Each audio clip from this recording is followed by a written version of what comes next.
ఏపీలో వైసీపీ క్రమంగా ఖాళీ అవుతుందా? సీనియర్ నేతలు, మాజీ మంత్రులు ఫ్యాన్స్కు గుడ్ బై చెప్పే పనిలో పడ్డారా? రేపో మాపో మాజీ మంత్రి ఒకరు సైకిల్ ఎక్కబోతున్నారా? టీడీపీ అధినేత గ్రీన్ సిగ్నల్ ఇచ్చారా? అవుననే సంకేతాలు బలంగా వినిపిస్తున్నాయి.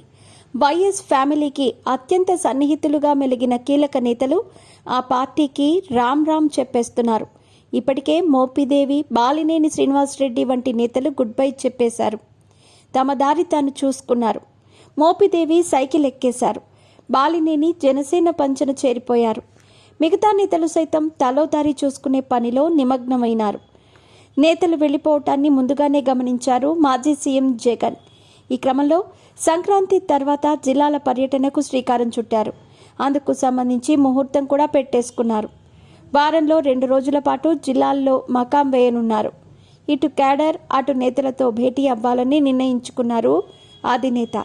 మీ పెట్స్కి గ్రూమింగ్ నుంచి బర్త్డే సెలబ్రేషన్స్ వరకు అన్నింటిలో మంచి ఆఫర్స్ ని మాయా టైల్స్ అండ్ ట్రయల్స్ వారు మీ ముందుకి తీసుకుని వచ్చారు. ఎక్కడో కాదు, మన బాజ్పల్లిలో. Phone number 8985555318. వైసీపీ కదలికలను ముందుగానే పసిగట్టాయి కూటమి పార్టీలు. ఈ క్రమంలో వైసీపీ కీలక నేతలతో టీడీపీ, జనసేన, బీజేపీ నేతలు మంతనాలు మొదలుపెట్టారు.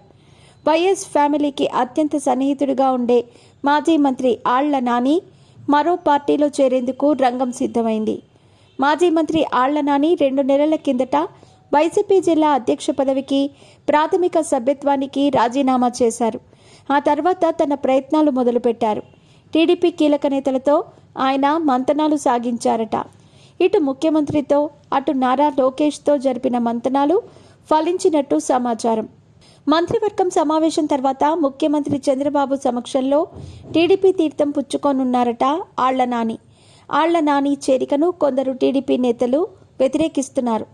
వైసీపీ హైకమాండ్ ఆదేశాలతో చంద్రబాబు కుటుంబాన్ని సోషల్ మీడియాలో దారుణంగా కించపరిచారని గుర్తు చేస్తున్నారు. కార్యకర్తలకు క్షమాపణలు చెప్పిన తర్వాతే రావాలన్నది ఆయా నేతల డిమాండ్. మరోవైపు భీమవరం మాజీ ఎమ్మెల్యే గ్రంథి శ్రీనివాసరావు సైతం టీడీపీతో మంతనాలు సాగించినట్టు వార్తలు వస్తున్నాయి. రీసెంట్ ఐటీ దాడులు జరగటంతో ఆయన సైలెంట్ అయ్యారని, రేపో మాపో ఆయన కూడా సైకిల్ ఎక్కడం ఖాయమనే ప్రచారం బలంగా సాగుతోంది. ఇదే కాకుండా వైసీపీలోని కొందరు నేతలు కూటమి పార్టీ నేతలతో అంతర్గతంగా చర్చలు జరుపుతున్నారట. ఈ నెలల్లో ఆయా చర్చలు కొలిక్కి వచ్చే అవకాశం ఉన్నట్టు సమాచారం. అది జరిగితే సంక్రాంతికి ముందే వైసీపీ ఖాళీ అవ్వటం ఖాయమని అంటున్నారు. ఏపీలో జరుగుతున్న రాజకీయ పరిణామాలను ఫ్యాన్ పార్టీ నేతలు క్షుణ్ణంగా గమనిస్తున్నారు.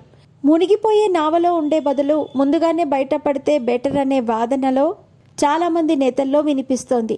ఈ లెక్కన వైసీపీలో ముసలం మొదలైందనే చెప్పవచ్చు.